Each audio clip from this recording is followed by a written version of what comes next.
Welcome to Women's Sports Weekly, where women's sports happen every day, but we talk about it once a week. I'm Carolyn. And I'm Danielle. Women's Sports Weekly is a podcast where we discuss the latest news, explore interesting stories, and share our love for women's sports. Follow us on Instagram, YouTube, and TikTok at WomensSportsWeeklyPod. Follow us and rate us on Spotify and Apple Podcasts. Send us an email at WomensSportsWeeklyPod@gmail.com, and we may feature your email on our Listeners Experience Zone, also known as the Les. We have Run Club this week. We have Run Club on Thursday at the 99ers, which is a women's sports bar here in Denver at 6 o'clock p.m. We run 3 miles and would love for you to come if you're in the area. We also have some incentives. So if you say this secret word at Run Club when you're ordering your first drink, you will receive 50% off your first draft. And the secret word for this week is gold. And Danielle, you got to talk to us about why it's gold, because we are back from vacation and you won gold. Yeah. And we haven't told the listeners where we've been or what we've been up to. We've been posting some hints along the way, but really not too many details. So why is our secret word gold, and what were we up to on our 2-week vacation? Yes. So not the whole 2 weeks, but each year my company does an international basketball tournament. Because it's a global company, we get together with the other countries all under the same company branch, and we play basketball against all the other teams. So I was on Team USA, and it was interesting because it was co-ed. So it was myself, one other woman on the team, and then all men. So it was 9 men and 2 women on USA, and then some of the countries didn't even have women. So that part was very interesting, but such a great opportunity to network with people from different countries in my company, and just a really cool overall experience. We played 3 games on the Friday we were there and 3 games on the Saturday we were there, and USA, we won all 6-0. Can you talk a little bit about what was the process like for you to get on Team USA with your company? Yes, it was basically just a Google form, and I filled it out, explained my basketball experience, and they do this, like I said, every year. And for USA, you can only go once in your career, essentially. So I filled out a form to give my experience, and I got selected. And what were the other teams? Like, where were they from? So there was 8 teams altogether, which usually it's more, but it was Italy, Croatia, Greece, USA, Germany, Poland, South Korea, and the UK. It was so fun. It was really cool to be part of. It was interesting that it was co-ed because there were some dynamics that happened within a co-ed team that were interesting to be part of, but definitely a cool experience. And my favorite part was getting to meet the other teams. I was your stat girl. Yes. So I'd love to talk about that too, because you always joke that you want to be a WAG, and you finally got your chance to be a WAG on this trip. You were asked to do the book for our team, so you were like part of the team. Everyone just knew you were part of the team. You even got a uniform yourself, which I absolutely love. So is being a WAG all that you hoped it would be? Well, I thought there would be like a little bit more glitz and glamour, but it was fun. And I do like that role. I love to be part of things. So to get to sit on the bench, like I've always said, I think the best seat in the house is the person on the bench at a college basketball game. They get to have so much fun. They get to watch, especially if they have no expectation of playing. Like that, I think, is a great place to be in. And that's kind of where I was. I wasn't playing at all, but I got to be on the bench and be part of it. It was a really cool opportunity for you. And I'm just really happy that I got to be part of it. Yeah, I was so happy and grateful that you were there too. And it was fun to get to play in front of you. I was the oldest person on the team, which is really something. There were people who were 10 years younger than me on the team. So there were actual baby boys. There were baby boys on your team. So young. But I'm just really happy I was able to do it. And I got selected to be in the 3-point contest. That was so fun because the energy in the gym for that, and every time I hit a shot, the crowd just got louder and louder, and all the countries were just cheering. And I think sometimes men don't think women can do certain things, as well we've talked about on this podcast. Every time I hit a shot, I think they were just in awe, and I hit 10 of 15, which I was really proud of for that. So that was a highlight for me of that trip too. Yeah, I think at one point you hit 5 in a row. Was that right? Yes. The place was erupting in Liverpool. It was just so cool. I have it on video. I was screaming in the background. I was like trying to move around to make sure I got all the spots. And that performance led you to receive female MVP of the tournament. Yeah, I wish I played better in the games. I just feel like I struggled a bit, but overall, great time. Lots of beers were drank. Oh my God. Lots of food, lots of basketball, but Liverpool is wild. Liverpool is the Jersey Shore of the UK. Yeah. And it is crazy there. The way people dress, the way people act. It's the Jersey Shore. And I love the Jersey Shore, but you gotta be prepared. Yes. But I do think I'm back in retirement from a basketball standpoint. Wow. We'll see if I come back out. But I think that was a good way to close that chapter right now. Well, we have it on recording now, so that's great. No, but it has been fun to watch you play. And you were playing in the A1s. Yes. The new Asia Wilson basketball shoes. They were great. So if you're still playing basketball, I'd highly recommend getting them because they were super comfortable.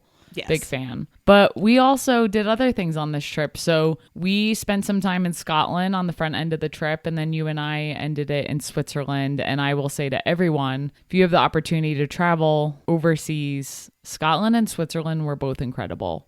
Agreed. Like you said, we added on to the front half of the trip before your basketball tournament and then to the second half afterwards. And some of my family members actually came. My mom, her two friends came, and my cousin and my aunt came out.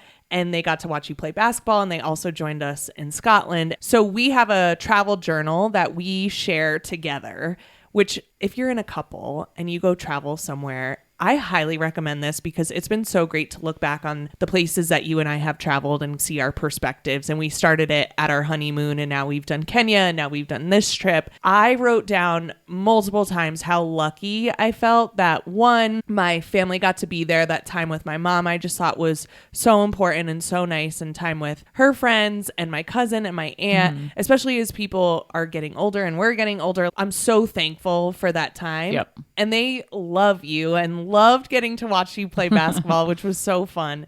So that was so great. And then after the tournament was done in Liverpool, the friends and family headed back to the US, and then you and I went to Switzerland. And I, again, kept writing, I just feel so lucky to have the opportunity to get to go on vacation for 2 weeks, which is so nice and felt so needed for me because everything's been very stressful, especially professionally in my life. Getting time with you in a place like Switzerland was just really, really amazing. So I'm really grateful for it. Same. And I got to celebrate my birthday in Switzerland, and it was hands down the best birthday I've ever had. We just had the best day, and I agree. I'm just grateful as well that we're able to do that, and we just had the best vacation. So love you. I love you too. And we're happy to be back. But yeah, that opportunity to just reset and get time together is amazing. And your birthday, it was a perfect day for you, and it was very close to a perfect day for me. We woke up and run, which would have probably been the only thing that I took away. We woke up, we ran, we went on a boat and went on a beautiful hike together. Switzerland is just the most beautiful place I've ever been to, and I love their public transportation. I could do a whole podcast about their public transportation, but then we did a hike together. We went to a day spa, and then we came back to our hotel and then went to a really, really nice dinner. Yes. So it was just a really great day. It was. We missed your birthday these past couple of weeks. We've missed a lot of sports, but we have one more thing we need to talk about personally, and that is that we won another championship this past weekend. And it was great. The best thing ever, honestly. It was, the highlight of my last 2 weeks. I'm just kidding. But the Barbies, our softball team, shout out. We've spoke about them before on this podcast. We won the championship. Finally. We've played for the Barbies for 4 years now. Yeah. And we have not won the championship. We've come in second a couple times, but we finally took home the championship. And we learned this weekend that it's been 18 years since the Barbies won in the upper division championship. So this was a huge deal. And we had to beat one of the teams twice in order to win the championship. So played one game, won, and then played another game, won. And then we had to play that team again after they made their way out of the losers bracket. Yes. And then we beat them again and it felt better. We beat ever. the Smarties. I'm going to call them out. I think I've called them out on this before. They live up to their name. They do play smart. Annoyingly smart. They walk around the bases all the time. I don't care. I know you're giving me a face right now. The Smarties are getting it right now. They walk around the bases, and then they got out on purpose because we play under a time limit so that they could get into the next inning to hopefully score some more runs and win. So they are smart. But the A's is the ass part, and they live up to that as well. Yeah. They are nasty. We don't like playing them. There's no love between the teams. Not at all. We butt heads like you wouldn't believe. Exactly. And it felt so good to beat them. I said to you after, I was like, you know how some people say when they win a championship, it just feels like relief? I'm like, that didn't feel like that at all for me. That just felt euphoric. I want to beat the Smarties all day, every day. And it was so great. So congratulations to the Barbies. Hell yeah. Go Barbies. Go Barbies. It's a Barbie world. Okay, let's get into some actual professional sports. What I did wasn't professional. I mean, the Barbies are close, but and my basketball. All right. Let's talk about some more softball, actually. So we're going to talk about some things we missed over the past couple weeks. So the Talons won the inaugural Athletes Unlimited Softball League Softball Championship. They defeated the Bandits 1-0 in front of a sold-out crowd at the University of Alabama in Tuscaloosa and averaged 230,000 fans watching on ESPN. The pitcher for the Talons, Montana Fouts, threw a complete game shutout, which is really difficult to do in professional softball. And she did it in front of a crowd that she knows really well because she went to Alabama. So that was pretty cool to see. So congrats to the Talons on the first Athletes Unlimited Softball League Softball Championship. That's awesome. Another thing we missed, sadly, All-Star Weekend. And Natasha Cloud won the skills challenge. And Sabrina Ionescu won the 3-point challenge. The New York Liberty just cleaning up. Seriously, question for you. Do you think I can take my 3-point skills against Sabrina? No, I don't, because I have a stat here. She made 11 threes in a row at one point in her final round. And so your 5 in a row would have to compete with her 11 in a row. Sabrina, I'm coming for you. Just kidding. Just kidding. It was really cool because Sonia Citron, rookie for the Washington Mystics, also did the 3-point challenge and was really nervous to do it. And Sabrina told her before the competition started, like, hey, if I win this, I'm going to give half of my winnings to you. Which is so unreal. So kind to offer that, and then so kind to follow through and actually do that, and gave half of her winnings to Sonia Citron. And I just love the love that these veteran players are showing towards the rookies who are taking chances, and to go out there and do a 3-point contest your rookie year, like, that's nerve-wracking. Yeah, I can't imagine. That was really cool. And then in the game itself, Team Collier beat Team Clark 151-131. That is ridiculous. It is ridiculous. I have some more stats about that. It was the record for the most points scored in an all-star game. This was more like a let's go out there and have some fun game. It's like an NBA all-star game. Yes. And last year in the all-star game, it was Team USA versus the All-Stars, and Team USA had to take it seriously because they had to get in form. And we also have to remember that the season is longer now in the WNBA. It's 44 games rather than 40. And these players are tired and they don't want to get hurt at the All-Star game. And so, yeah, it was not like the best basketball you're going to see. However, Nafisa Collier won All-Star MVP. She made 13 of her 16 shots and set an all-star single game points record. More records being broken. Skylar Diggins posted the most assists in an all-star game and recorded the first triple-double in all-star game history. Very cool for her. Love her. Yeah, we do love her. But yeah, a highlight for me was the StudBudz. I feel like they went viral over the weekend. Like, every went viral. time I looked at my Instagram, it was them, which was so great because I love them. It was really great. So Minnesota Lynx guards Courtney Williams and Natisha Heidemann have been providing video content on Twitch where they kind of just live stream their lives. And they took that live stream and they brought it to All-Star Weekend, and they did it for 72 hours straight. They did not turn off the live stream. And they're best friends, and it comes out so clearly. It's just so pure. And this was streamed on Twitch, and I have to admit that I have no idea what Twitch is. Glad I'm not the only one. But I did see the highlights on Instagram. So they were showing conversations in their hotel room. They were showing conversations that were happening at parties. They were showing conversations in the locker room. They were showing combos with Marina Mabry and Sanaya Rivers and whatever the heck is happening there. It was wild. They had Kathy Engelbert dancing to Knuck If You Buck. Like, I don't think the StudBudz will be allowed to do this again next year because we got access that I don't know if we'll ever see again. Yeah, I saw Cheryl Reeve dancing with them. It was a party. But it is very cool to see, especially two Black women, masculine presenting, receive so much deserved attention for what they're doing. And I want to hang out with them. I want to be around them. And to have that access was just really, really cool. It was really entertaining. On top of that, on the more serious side, the other thing that I really loved about All-Star Weekend and what really I love about the WNBA in general is that the players always stand up for what they believe in. And in the All-Star game, they had on t-shirts that say, "Pay us what you owe us." And this is in regards to the CBA that is being negotiated. This is the collective bargaining agreement. And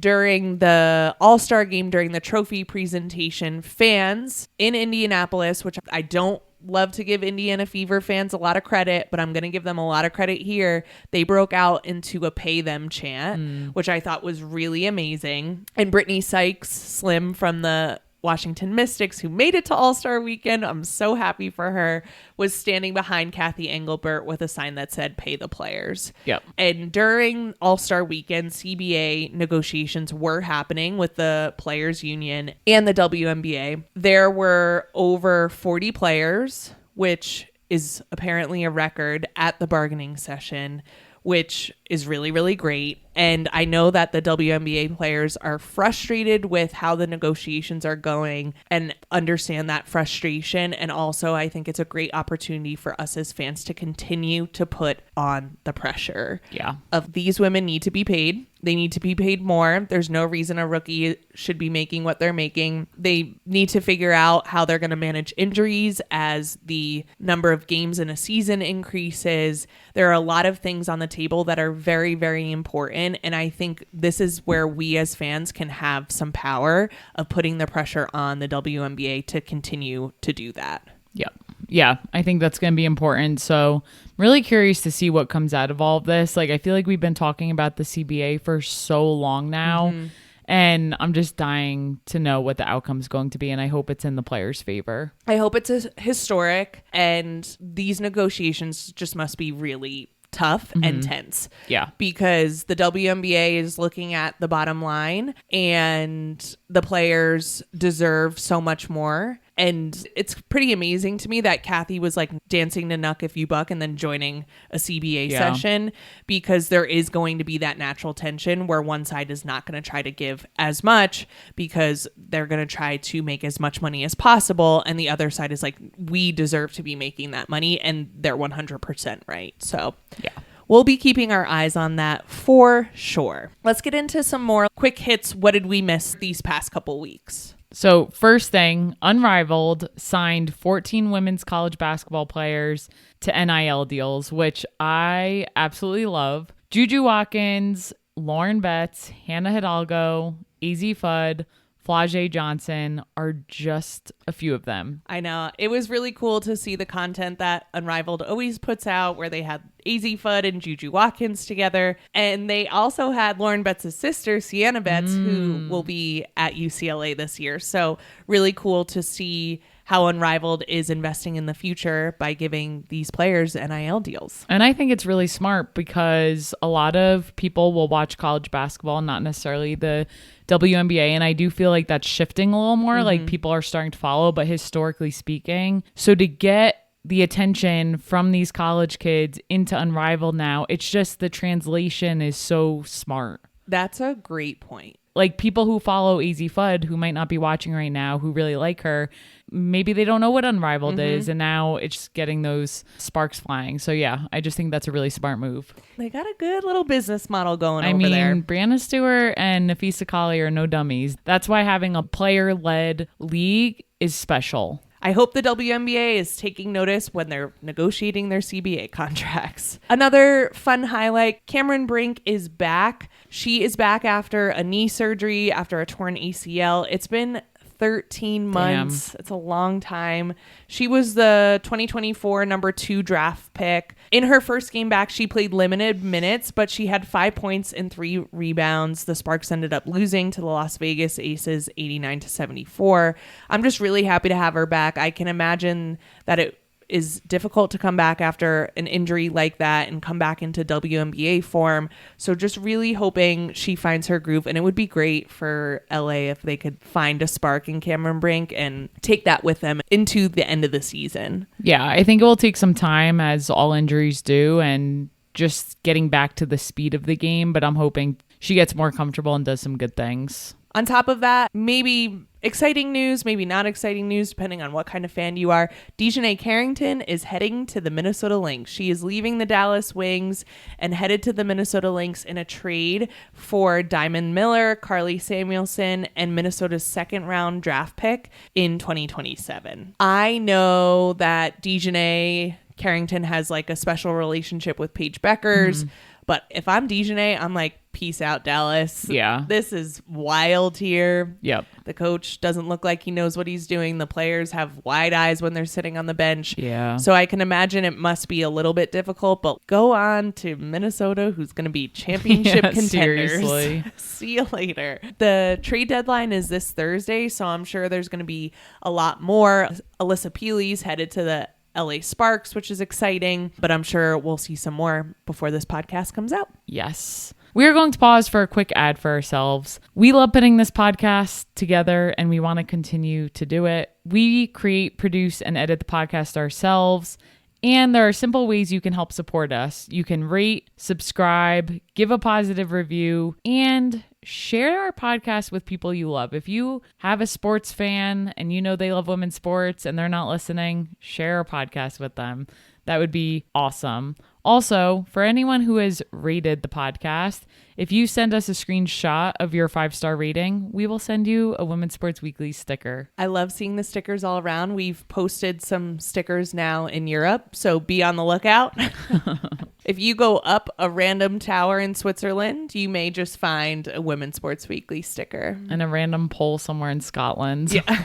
In Edinburgh. All right, let's get into our deep dive today because we haven't talked about the Euro finals. And we normally don't talk too much about international sports because it just gets too big and we try to keep this nice and concise, but we are breaking our own guidelines because we actually went to the Women's Euro 2025 final, women's soccer. It was amazing. Danielle, how did this happen? How did we get there? So I was loosely following Euros. You were definitely following them more closely. I was just living day to day leading up to our trip and honestly at our trip because there were just certain things that had to be done. And we knew that the Euro final was going to be in Switzerland, but we didn't exactly know where because we didn't do the research. And we're just trying to get through and just enjoy it. Literally the morning we wake up from our last night in Liverpool, which by the way, we were out till 2 a.m. and woke up at 5:30. So we were on 3.5 hours of sleep to hop on a plane to go to Switzerland. So not thinking straight, but we were like, wait, the Euro finals are tonight and we're going to be in Switzerland this afternoon. Let's look up where it is.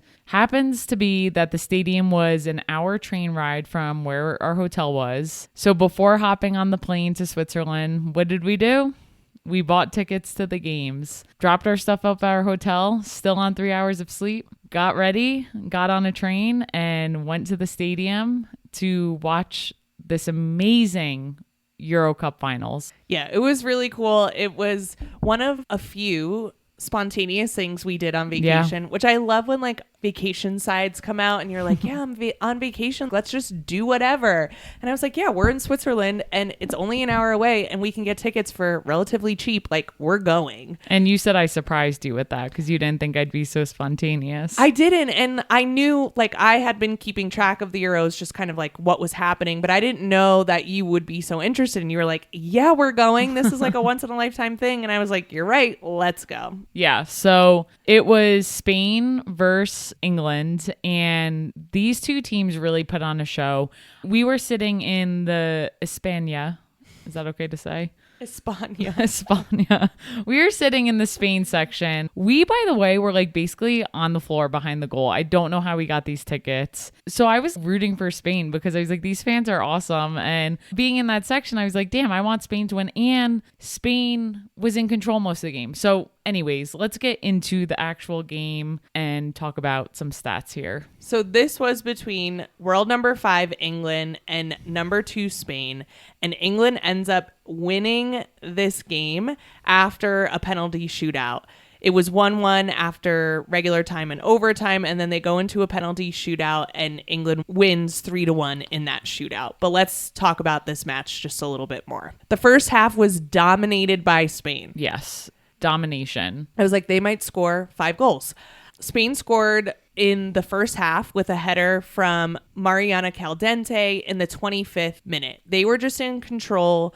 They were stringing passes together. They continued to put on pressure. And by the way, this header was sick and it was in the goal. We were right behind. So yes. Seeing that up close was one of the coolest things ever. For sure. They go to halftime and England comes out and I'm like, what did England take? And what did Spain do? Because England came out so strong in the second half and Spain looked like they were sleeping a little bit. Things especially changed for England when they brought in key subs. And I need to now spend some time talking about Chloe Kelly because she came in the second half as a sub. And when she came in, I was like, whoa, who is that? And the whole pace and momentum shifted for England. Yep. So Chloe Kelly almost did not make this England team. And I need to get into this a little bit. She was playing for Manchester City at the start of the year. And although she was on the team, she was not playing for them. They were not playing her. She was getting very limited minutes for them.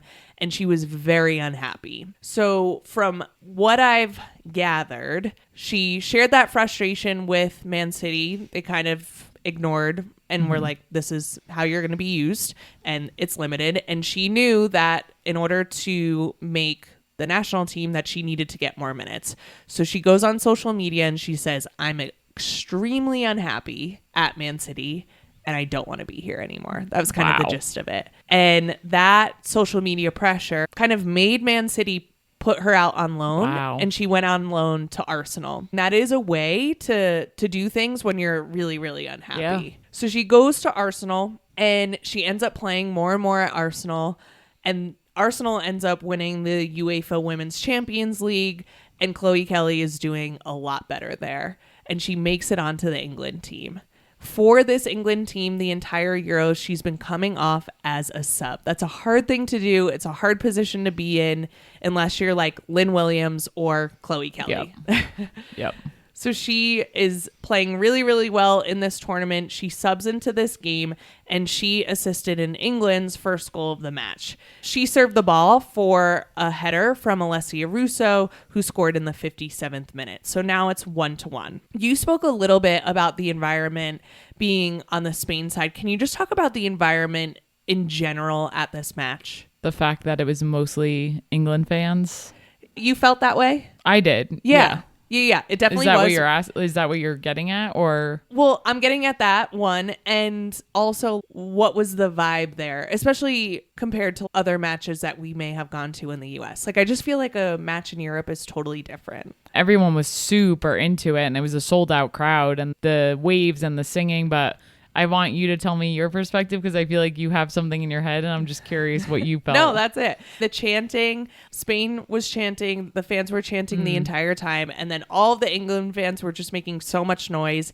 It felt really cool to be part of because it just felt like everyone was locked in. I also was super impressed by the range of people that were there. It was like young to old and everywhere in between. and ratio man to woman was very even. Yeah.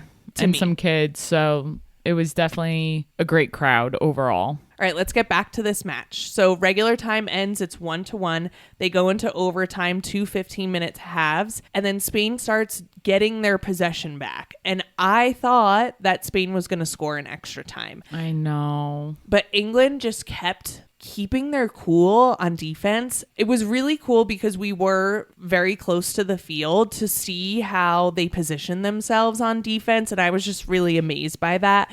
But both teams failed to score in extra time and pushed the game into penalty kicks. And we were so bummed because we were right behind one of the goals and they flipped a coin and it went over to the England side. And we were like, no, we were going to be able to watch them so close. But to be fair, both goals that were scored in this game were in the goal that we were at. So I guess it's only fair, but we were super bummed. That's a good point. So they go into penalty kicks, and this is where England's goalkeeper, Hannah Hampton. Unreal. Yeah, she makes 2 crucial saves, and then none other than Chloe Kelly comes in and seals the deal and scores the 3rd penalty kick for England to win the Euro finals. I'm so happy we went, as tired as we were. It was such an incredible experience. Hard to believe they only do that once every 4 years. I know. I'm just so happy we were there. This was the most watched and best attended Women's Euro ever, with a record-setting 657,000 fans attending. And we got to be one of those fans. Yes. Also, I just need to point out that U.S. viewership for the group stage alone doubled from 2022. That's amazing. We love to see that. If you put it on, we will watch. Exactly. To be part of that and to see that was just the coolest thing ever. I also want to shout out the other soccer championships.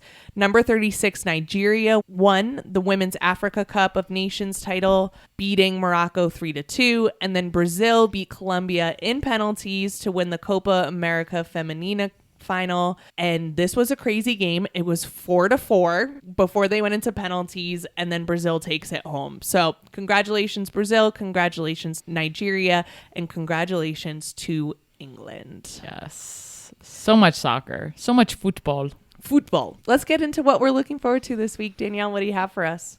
There are so many WNBA games happening, and I'm looking forward to the Washington Mystics versus the Minnesota Lynx. They play this Friday, August 8th at 7:30 p.m. Eastern on League Pass. How about you? The NWSL is finally back after a month-long international break. Gotham takes on the Washington Spirit on Saturday, August 9th at 12 p.m. on ESPN. I wanted to point this out because the NWSL started up this past weekend after that long break, and Trinity Rodman is back and played for the first time after nearly 4 months this past Sunday. She has been struggling with a back injury. She has taken time to go to London and get it figured out, and also spend time with her boyfriend, Ben Shelton, and those posts have been beautiful and amazing.